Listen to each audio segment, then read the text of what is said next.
Баршаңызға сәлем. Мен бүгін осындай дәмді, тәтті тоқаш пісіретін боламын. Менімен бірге болыңыздар.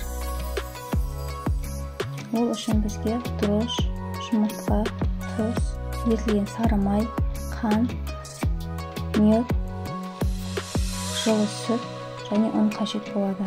Ең әуелі сүтімізді ыдысымызға құйып аламыз. Оның үстіне қантымызды саламыз және медімізді салып араластырамыз.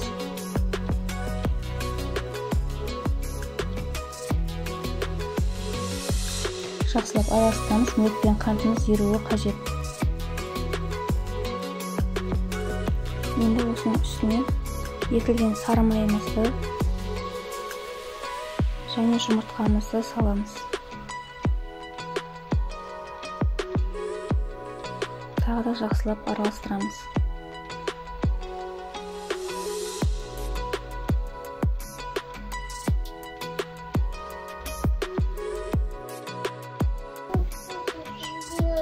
Содан кейін үстіне дрожжымызды салып араластырамыз.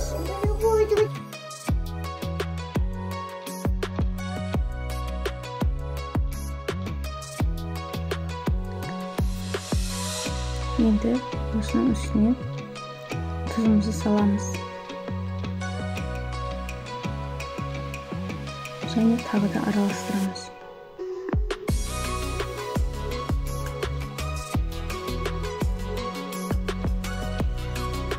Енді үстіне ұнды себелей отырып қамырымызды илейміз.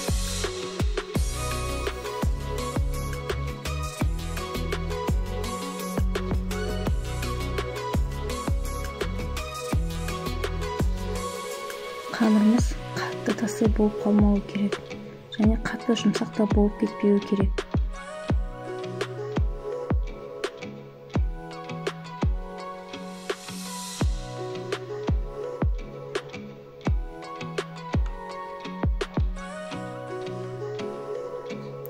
Қамырымыз осындай болуы қажет.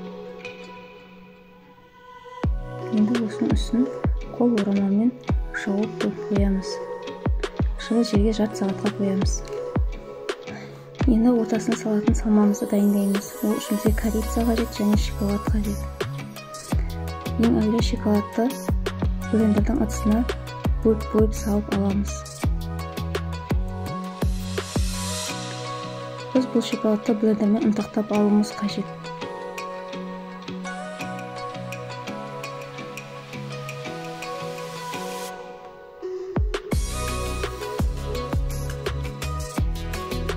Шоколадымызды ұнтақтап болды.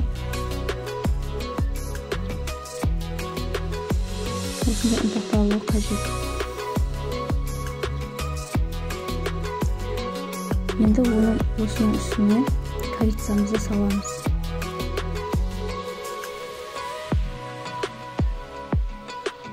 Екеуін жақсылап араластырамыз.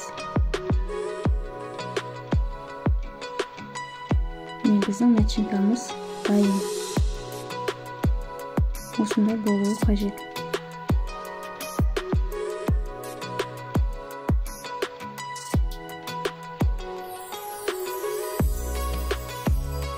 Міне біздің қамырымыз көтерілді. Осындай болып, әдемі болып көтерілуі керек. Енді осы қамырымызды домалақ етіп бөлшектерге бөліп аламыз.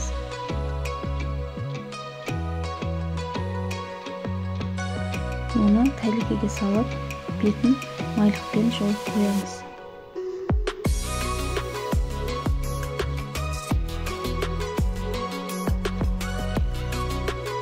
Ал енді қамырымызды жаямыз. Қатты жұқа қылып та, қатты қалың қылып та жаймаймыз, орташа қылып жаюымыз қажет.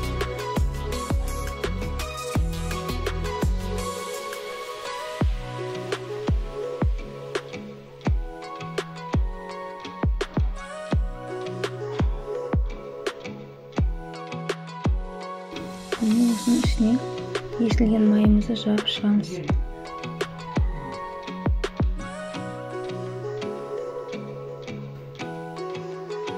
Содан кейін начинкамызды сүйіп шығамыз.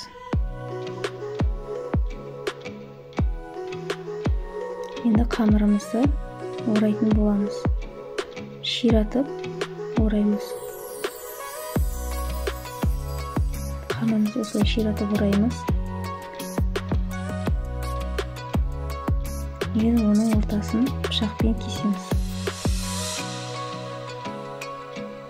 Енді оны қайттан бүктеп жабамыз да айналдырамыз. Айналдыра отырып формасына келтіреміз.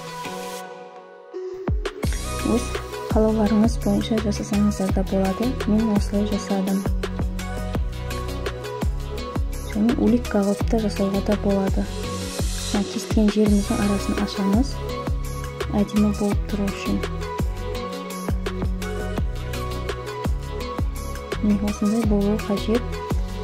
Енді келесі улитка түрін көрсетемін.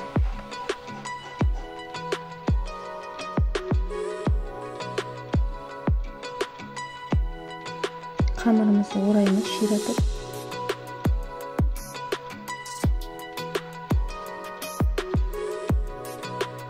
Ортасын кесеміз.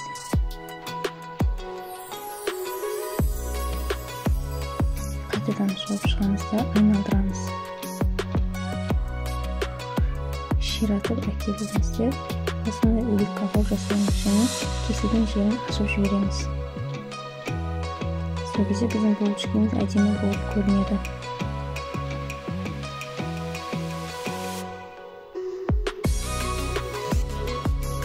Енді тоқаштарымыз дайын. Оның үстіне жұмыртқаның сарысын жағып шығамыз. Содан кейін қызып тұрған пеште 180 градуста пісіріп аламыз. Міне біздің тоқаштарымыз дайын.